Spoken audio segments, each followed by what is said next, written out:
Good morning students, कैसे हो मेरे प्यारे दोस्तों। तो आज हम लोग ऑलमोस्ट 20 मिनट्स के अंदर बहुत ही बढ़िया कंसेप्ट जिसे बोला जाता है दोस्तों मैकेनिक्स प्रॉपर्टी या फिर मैकेनिकल प्रॉपर्टी ऑफ फ्लूइड। सबसे पहले दोस्तों आप सबको मैं बोल दूं कि दोस्तों इसमें जितने भी फॉर्मूला आने वाले हैं वो आप प्लीज नोट डाउन कर देना, जिसके कारण आपके बहुत सारे एमसीक्यूज और न्यूमेरिकल फास्ट सॉल्व हो जाएंगे। तो बात करते हैं दोस्तों सबसे पहली बात कि फ्लूइड का मतलब क्या होता है, यानी ऐसा कोई सब्सटेंस जो इजीली फ्लो कर पाए। ऐसा कोई सब्सटेंस जो इजीली फ्लो कर पाए उसको हम बोल देंगे दोस्तों फ्लूइड। अब मेरे पास जैसे ही वर्ड आता है फ्लूइड तो मेरे पास दो फिजिकल क्वांटिटी आ जाती है, what is its density and what is the pressure. सबसे पहली बात दोस्तों, डेंसिटी मतलब मास बाय वॉल्यूम। डेंसिटी मतलब mass by volume. Then now second one is, याद रखना, स्पेसिफिक वेट। यानी स्पेसिफिक वेट का मतलब ओरिजिनल वेट, जो वेट का force F is equal to mg by volume, यानी v से डिवाइड करेंगे तो हमें स्पेसिफिक वेट का फॉर्मूला मिल जाएगा। प्लीज याद रखना, ये छोटी छोटी चीजें आपको एमसीक्यू में बहुत ही काम में आएगी दोस्तों। आगे बढ़ते हैं। सर प्रेशर का मतलब क्या?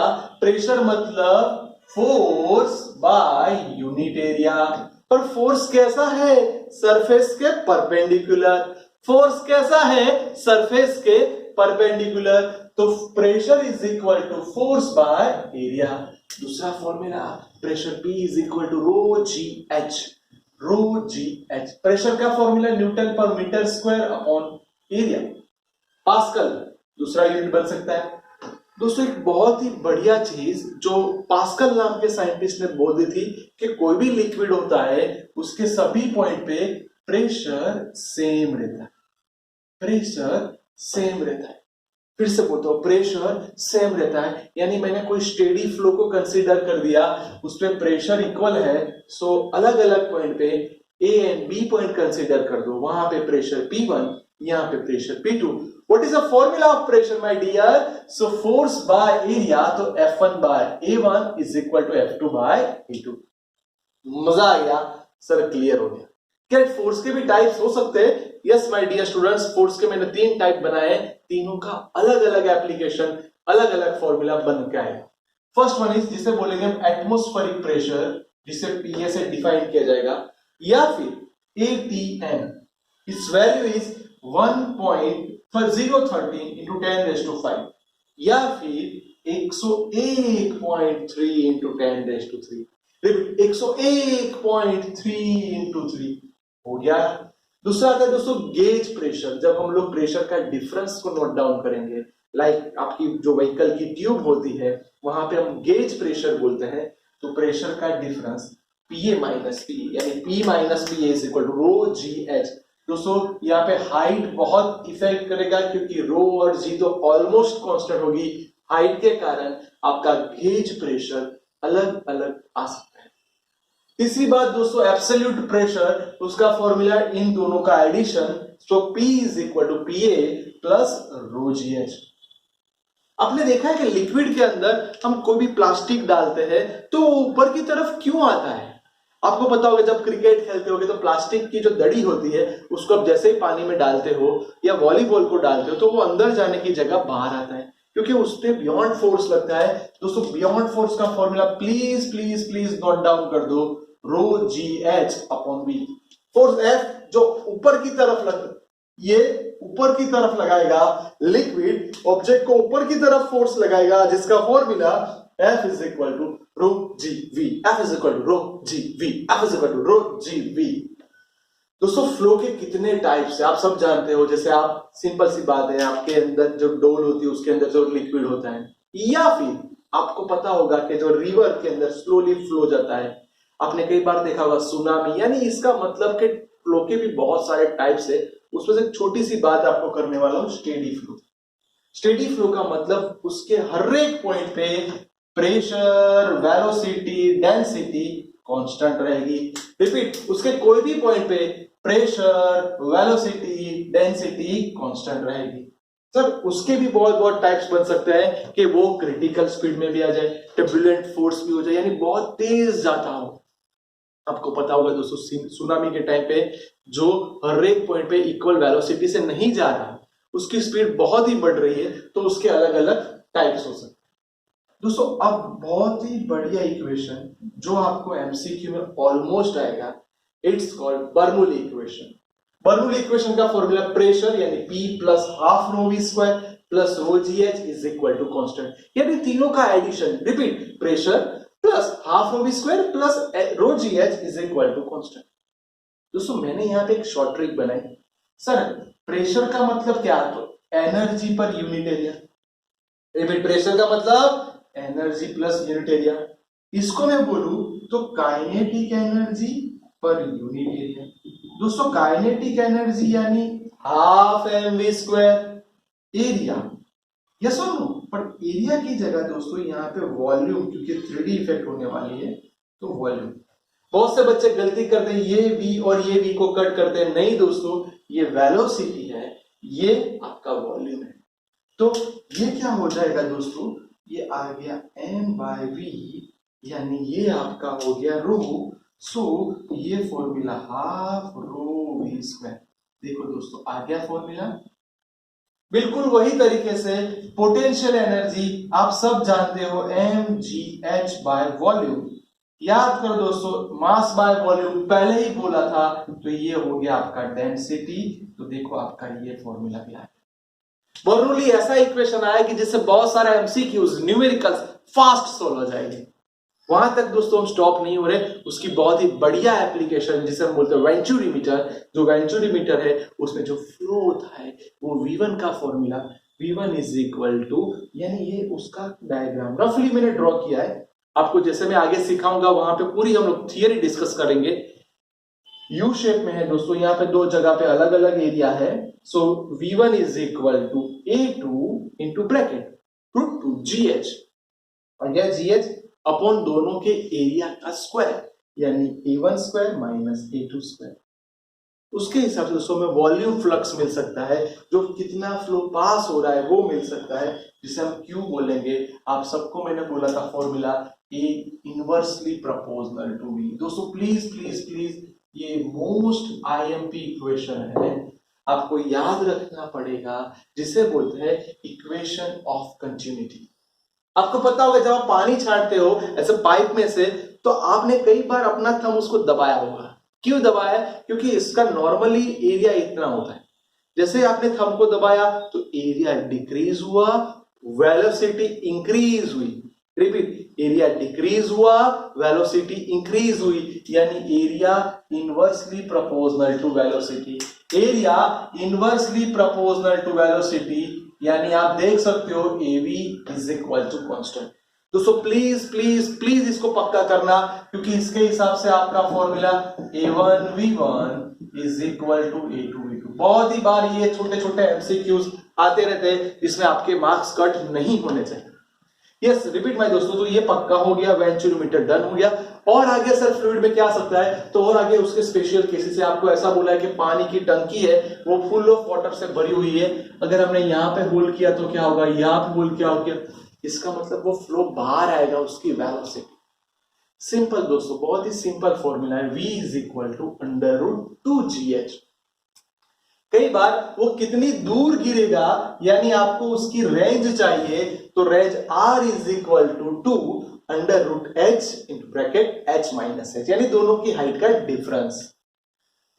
सर कोई भी सरफेस पे जब टेंशन लगता है, ये केमिस्ट्री के अंदर बहुत ही इंपॉर्टेंट वर्ड आ गया, जिसे बोलते हैं सरफेस टेंशन। यानी लिक्विड की जो सरफेस होती है, एक तरफ के पार्टिकल दूसरे पार्टिकल के ऊपर फोर्स लगाते हैं, उनका फॉर्मूला बहुत बहुत बहुत काम में आएगा। सरफेस टेंशन को S या T से डिफाइन कर दो, फोर्स पर यूनिट लेंथ या फिर एनर्जी पर यूनिट एरिया। रिपीट दोस्तों, फोर्स पर यूनिट लेंथ या फिर एनर्जी पर यूनिट एरिया। दोस्तों बहुत ही इंपॉर्टेंट ये चीज है, इसके यूनिट और MLT में प्लीज फोकस करना, बहुत बार आते हैं। फोर्स का मतलब क्या होता है, न्यूटन, ये यानी मीटर, तो न्यूटन पर मीटर। अगर आप उसका MLT बनाना चाहते हैं, याद करो न्यूटन का क्या होता है, M1 L1 T minus 2 upon L1 L1 cut हो जाएगा, M1 L0 T माइनस 2। आपको लगे सर ये आप क्यों आईएमपी बोल रहे हो, क्योंकि इसके हिसाब से दोस्तों इसका दूसरा यूनिट हो रहा है KG per second square. Please my dear students उसको बहुत ही बढ़िया तरीके से नोट डाउन कर दो, क्योंकि लगातार एग्जाम्स के अंदर ये यूनिट आते रहते हैं। आगे बढ़ते दोस्तों, बहुत ही इंपॉर्टेंट वर्ड है हमारा ड्रॉप एंड बबल। ड्रॉप का मतलब आपको पता है उसकी अंदरूनी सपाटी पूरी लिक्विड वाली होती है, सिर्फ एक ही फ्री सरफेस होती है। उसका formula P minus PO is equal to 2t by R. R मतलब रेडियस ऑफ ड्रॉप। अगर बबल की बात करते हैं तो बबल एयर में है, तो बबल की आउट सरफेस और इन सरफेस दोनों में एयर कनेक्ट है, इसलिए यहां पे 2 फ्री सरफेस होती है। कितनी होती है? 2 फ्री सरफेस होती है। तो ये फॉर्मूला को हम 2 से मल्टीप्लाई कर देंगे, इसलिए हमारा फॉर्मूला क्या? P I minus PO is equal to 40 by R. Repeat my dear students, P I minus PO is equal to 40 by R. अगर दोस्तों मैं ऐसा बोलूं कि हमारे पास छोटे छोटे हैंड ड्रॉप है, ये हैंड ड्रॉप इकट्ठा होके एक बड़ा ड्रॉप बना रहे हैं, तो बड़े ड्रॉप की रेडियस क्या होगी? तो इसका मतलब दोस्तों मैंने एक शॉर्ट ट्रिक बनाई है, please note down. New radius is equal to how many drops? And drops. उनका 1/3 करके 8 से मल्टीप्लाई कर दो, आपका काम हो गया। कई बार ऐसा दोस्तों कि आपको वर्क बोला जाता है कि उसके लिए कितना वर्क लगा, ये भी आपको एसक्यू या एमसीक्यू में आता है, तो प्लीज उसके फॉर्मूला को भी आप नोट डाउन कर दीजिए। आगे बढ़ते दोस्तों, विस्कोसिटी। आपको पता ही है बहुत बहुत बहुत ही इंपॉर्टेंट वर्ड है जिसे हम विस्कोसिटी बोलते हैं, जिसका formula F is equal to eta A change in velocity upon change in length, या फिर delta V by delta X. You know that here n is या फिर eta is coefficient of viscosity। उसका formula दोस्तों Newton second पर metre square. आपको करना क्या है? उसका MLT ढूंढ के लाना है, उसका यूनिट मैंने सिखा दिया दोस्तों। दूसरी बात, उसका MKS एंड CGS का कन्वर्जन आप करोगे तो आपको एक अच्छी सी चीज मिल जाएगी, tan पॉइस। प्लीज दोस्तों ये MCQ में आता है, प्लीज उसको नोट डाउन करना है। तो सर इसका मतलब ये हुआ जो विस्कोसिटी वो लिक्विड और गैस में सेम प्रोसेस करता है? नहीं दोस्तों, अगर हम लोग लिक्विड की बात करते हैं तो टेम्परेचर बढ़ेगा, विस्कोसिटी घटेगा। लिक्विड के अंदर टेम्परेचर बढ़ेगा, विस्कोसिटी घटेगा। इसलिए दोस्तों 4 सेल्सियस टेम्परेचर के लिए विस्कोसिटी हाईएस्ट होती है। वाटर के लिए 37.4 सेल्सियस के लिए उसकी विस्कोसिटी 0 हो जाएगी। देखो दोस्तों, टेम्परेचर बढ़ा, विस्कोसिटी किसके लिए? लिक्विड के लिए। जबकि गैसेस में उल्टा होता है, गैसेस में टेम्परेचर बढ़ेगा और विस्कोसिटी भी बढ़ेगी। मजा आ गया सर, डन। प्रेशर में क्या होता है दोस्तों? प्रेशर में क्या होता है कि लिक्विड के अंदर प्रेशर बढ़ेगा, विस्कोसिटी बढ़ेगी। तो गैसियस फॉर्म प्रेशर पे विस्कोसिटी के साथ कोई रिलेशन नहीं रख सकते। कोई भी गैस होगा उसका प्रेशर और विस्कोसिटी का रिलेशन नहीं है माय डियर स्टूडेंट्स, प्लीज ध्यान रखना। नेक्स्ट सर, ईटा वाला दूसरा एक फॉर्मूला है जिसे हम स्टोक्स लॉ के अंदर बहुत ही यूज करते हैं। F of V is equal to 6 pi eta R V. Repeat my dear students, F of V is equal to 6 pi eta R V. दोस्तों प्लीज प्लीज प्लीज प्लीज याद रखना, terminal velocity VT is equal to 2 by 9 R square G upon eta rho minus rho zero. तो NEET के लिए या जे के लिए बहुत एमसीक्यू देखने जाओ तो VT is directly proportional to radius square, Vt is inversely proportional to eta। दोस्तों ईटा के साथ एक दूसरा बहुत ही बढ़िया फॉर्मूला जिसे पॉइसिली कांस्टेंट या पॉइसिली इक्वेशन बोलते हैं, ये फॉर्मूला भी आपके सामने। दोस्तों प्लीज ये छोटे छोटे जो भी फॉर्मूला है आपको अपने फॉर्मूला बुक में लिखने हैं, तब जाके आपको अच्छी प्रैक्टिस होगी। दोस्तों मैंने दूसरा बोला था कि स्टेडी फ्लो है, लीनियर फ्लो है, अनस्टेडी फ्लो है, टर्बुलेंट फ्लो है। वो पता चलने के लिए एक साइंटिस्ट आ गए जिनका नाम था रेनॉल्ड। उनके हिसाब से ये रेनॉल्ड नंबर बोला गया, उसको रो आर भी लिख सकते हो या आर भी लिख सकते हो। अगर ये वैल्यू 100 से कम आई, 100 से कम आई तो वो स्टेडी फ्लो हुआ। 100 और 200 के बीच में आई तो अनस्टेडी फ्लो हुआ। अगर 200 से ज्यादा आई मेरे दोस्तों तो इसे बोलेंगे टर्बुलेंट फोर्स। आपने देखा होगा कि जमीन के अंदर वो छोटे छोटे रूट्स होते हैं, वो पानी एब्जॉर्ब करते हैं और अपने प्लांट तक, अपने जो नए आ रहे पौधे तक पहुंचाते हैं। वो कैसे हो सकता है? आप स्ट्रो में से पेप्सी पीते हो, वो ऊपर की तरफ क्यों आता है? इन सारे कंसेप्ट का आंसर है दोस्तों कैपिलरी इक्वेशन। आपको पता होना चाहिए, ये फॉर्मूला आपको लगातार एमसीक्यूज में आता है, T is equal to R H rho G upon 2 cos theta. अगर आपको ये बोले कि नहीं सरफेस टेंशन नहीं फाइंड करना, हाइट फाइंड करना है, तो आपको पता होगा कि मैंने ये फॉर्मूला h को सब्जेक्ट बना के कर दिया। h is equal to T cos theta upon rho G R. एक बहुत ही बढ़िया दोस्तों बोल रहा हूं कि h directly proportional to T, h inversely proportional to R। यानी मेरे को कोई एमसीक्यू में पूछ सकता है कि आपको पेप्सी, थम्स अप या कोई भी कोल्ड ड्रिंक्स पीना है, एक ऐसी मेरे पास स्ट्रॉ है और एक ऐसी मेरे पास स्ट्रॉ है, तो किसमें पानी ज्यादा चढ़ेगा, किसमें पानी ज्यादा रेज होगा? जिसकी रेडियस कम है उसमें पानी ज्यादा आएगा। क्लियर दोस्तों? उसके हिसाब से उसके एंगल के दोस्तों ये प्लीज नोट डाउन करना है, इसमें से एमसीक्यूज बनते हैं। अगर आप पानी को खींच रहे हो तो पानी के अंदर ये कॉनकेव बनेगा, कॉनकेव बनेगा यानी थीटा लेस देन 90 हुआ, यानी आप समझ सकते हो आपका कॉस पॉजिटिव आएगा, पानी ऊपर चढ़ेगा, पानी ऊपर चढ़ेगा, सरफेस कॉनकेव हो गई और वो सरफेस को टच होगा। जबकि यही चीज थीटा ग्रेटर देन 90 होगा तो कॉस नेगेटिव होगा, पानी ऊपर जाने की जगह नीचे आएगा। दोस्तों ये कॉन्वेक्स सरफेस हो जाएगी। उसका बेस्ट एग्जांपल दोस्तों मर्क्यूरी। आपको पता होगा कि पानी एक ऐसे कोई भी लिक्विड को आप टच करोगे तो उसके ड्रॉप्स आपके हाथ को चिपक जाएंगे, जबकि मर्क्यूरी ऐसा है दोस्तों, मर्क्यूरी माइंड में पक्का कर दो, मर्क्यूरी ऐसा है कि जो कभी आप टच नहीं कर सकते वो भाग जाएगा। दोस्तों प्लीज प्लीज प्लीज ये सारी चीज को आपके लिए लेके आया हूं, प्लीज उसको नोट डाउन करना। बहुत ही इंपॉर्टेंट सारे टॉपिक्स, उसको 2-3 बार लिख दो। सिर्फ 17 मिनट में मैंने इसको प्रिपेयर करवाया है।